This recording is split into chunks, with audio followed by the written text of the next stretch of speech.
श्री शिवाय नमस्तुभ्यम, हर हर महादेव, जय महाकाल। कैसे हैं आप सभी लोग। देखिए, आप सभी को पता है कि 30 जुलाई 2025 के दिन पड़ रहा है श्रावण मास के महीने में बुधवार का दिन। और ये जो श्रावण मास का बुधवार होता है, इस दिन आप सभी लोगों को अपने घर की रसोई घर में, जो कि आपकी अन्नदाता होती है, जहां पर आपके घर की संपदा वैभव विराजमान होते हैं, उस जगह पर आप सभी लोगों को 21 गेहूं के दाने का ये अचूक उपाय करना आज की रात्रि बिल्कुल भी नहीं भूलना है।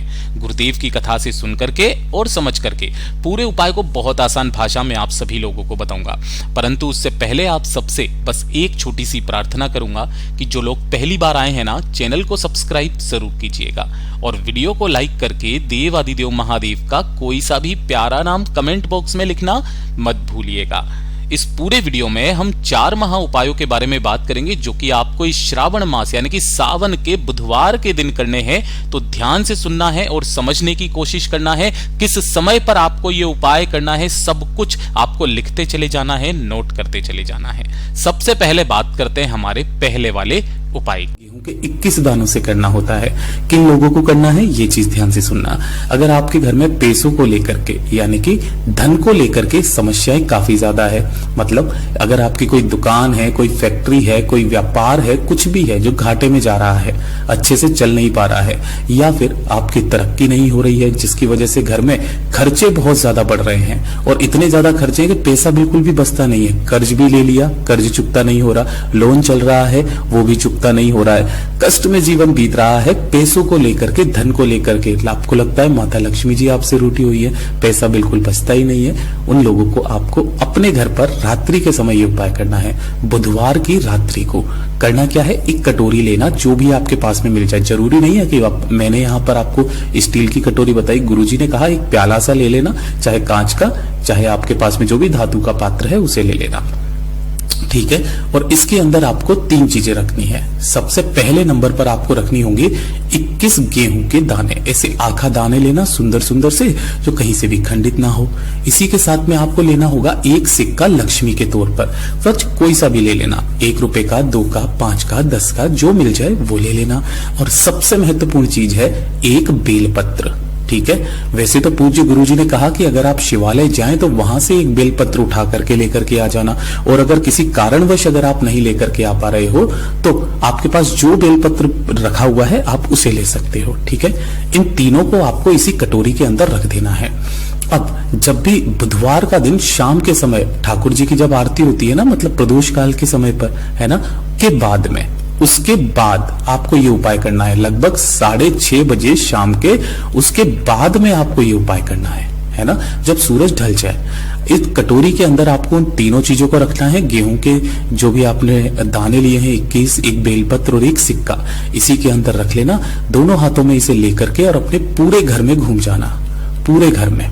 देखिए, जिस घर में आप पूजन करते हो, लक्ष्मी जी का आप पूजन करते हो, आरती करते हो ना, उसी घर में आपको घूमना है, व्यापार के लिए नहीं है। इनका सबका क्रम आपके व्यापार से जुड़ा हुआ रहता है, आपके घर से।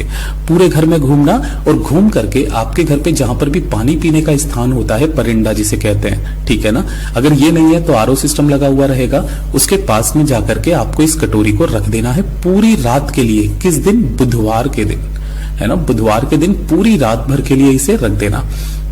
जब अगला दिन आएगा ना, गुरुवार का दिन, ठीक है, तब आपको क्या करना है, सुबह स्नान करने के पश्चात इस कटोरी में रखी हुई तीनों चीजें लेना है, और साथ ही साथ 1 लोटा शुद्ध जल अपने घर का लेना, तांबे के कलश में, और इसे लेकर जो भी आपके आसपास भोले बाबा का मंदिर हो, शिवलिंग के पास पहुंचना, शिवलिंग के पीछे की तरफ खड़े होना, और उसके पश्चात सबसे पहले आपको 1 लोटा शुद्ध जल जो लेकर के आए हो वो भोलेनाथ की शिवलिंग पर समर्पित करना, श्री शिवाय नमस्तुभ्यम मंत्र का स्मरण करते हुए। अब जो उसमें एक बेलपत्र रखा हुआ है, उस बेलपत्र को उठाना और अपना नाम और गोत्र बोल करके माता अशोक सुंदरी के स्थान पर समर्पित करना। सब लोगों को पता है, बार बार बताने की जरूरत नहीं है। जलाधारी पर जो मोटी सी लाइन होती है, किस तरीके से समर्पित करोगे, डंडी जलाधारी की तरफ होगी, बीच वाली पत्ती शिवलिंग की तरफ होगी।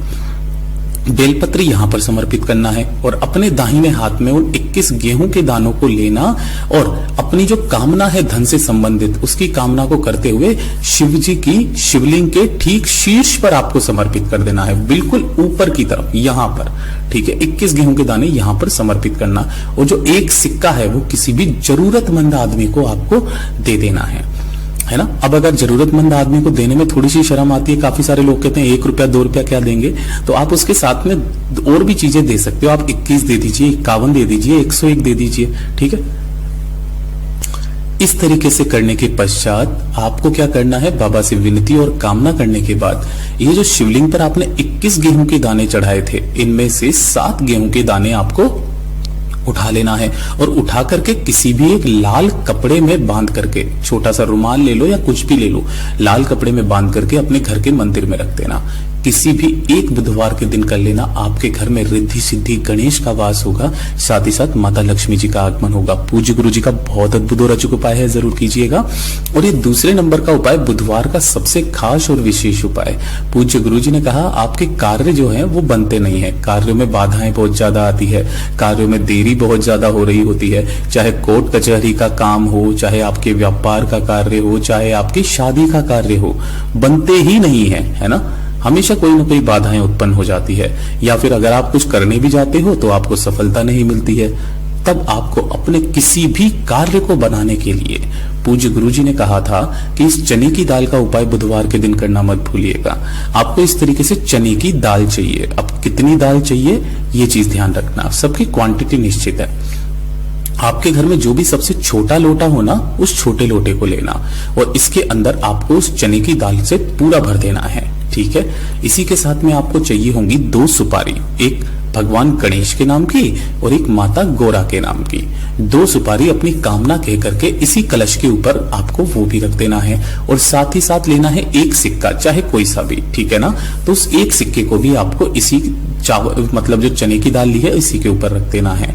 अब क्या करना है, इस कलश पे आपको एक पीला कपड़ा, इस तरीके से जो पीला सूती कपड़ा होता है ना, इस तरीके से लगा करके और इसके मुख को आपको बंद कर देना है, मतलब ऐसे ऊपर से आपको पूरा का पूरा पैक कर देना है, मोली वोली से किसी से बांध देना, इस तरीके से आपको पैक कर देना है।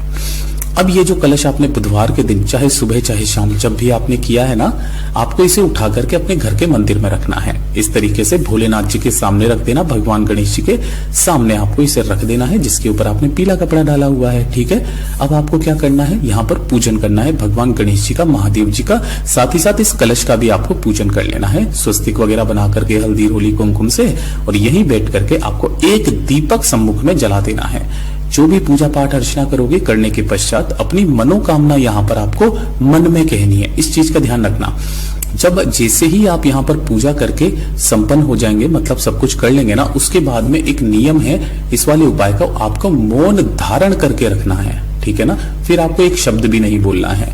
जब आपका सब कुछ कंप्लीट हो जाएगा, आपको इस कलश को यहाँ से उठा करके जो ये पीला कपड़ा है ना, इस पीले कपड़े को इस पर से हटा देना। अब आपको करना क्या है कि आपको इसे तो रखना है अपने सीधे हाथ में, ठीक है, और जो उल्टा हाथ है उस उल्टे हाथ से आपको इसका ढक्कन ऐसे करके ऊपर की तरफ में दूसरा हाथ रख लेना है और इसे लेकर के आपके घर के आसपास जो भी पंडित जी हों, है ना, मंदिर के पुजारी हों, उन्हें अपनी कामना मन में कहते हुए बिना कुछ बोले मौन धारण किए उन्हें दे देना है। अगर वो कुछ भी पूछ दें तो अपने साथ में किसी भी व्यक्ति को लेकर के जाना जो वो जवाब दे दे। जो भी व्यक्ति बुधवार के दिन इस उपाय को कर लेता है, वो जिस कामना को कह करके इस लोटे को देता है ना, उसकी समस्त कामनाएं पूरी होती है। पूज्य गुरु जी का बहुत अद्भुत और अचूक उपाय है, जरूर कीजिएगा। बात करते हैं तीसरे नंबर के उपाय की। गुरुदेव ने कहा था कि जब भी अगर आपकी शारीरिक कष्ट बहुत ज्यादा हो जाए, है ना, असहनीय दर्द हो, असहनीय दर्द का मतलब कैसा होता है, जैसे कि स्त्रियों में होता है कि घुटनों का दर्द, कमर का दर्द, कंधों का दर्द, असहनीय दर्द जब शरीर में बढ़ जाए तो उसके लिए सबसे अचूक उपाय, कोई दिन फिक्स नहीं है। पूज्य गुरुजी ने कहा लगातार 7 दिन आपको करके देखना है ना, लगातार 7 दिन। 8वें दिन से आपके शरीर में आराम आना शुरू हो जाएगा। आपको करना क्या है, इस तरीके से थोड़ा सा लेना है इत्र। अब ध्यान से सुनिएगा, यहाँ पर हमने परफ्यूम या सेंट की नहीं बोला है, जो इत्र आता है ना, इस तरीके से वो ले लेना है और 1 लोटा शुद्ध जल अपने घर का लेना तांबे के कलश में।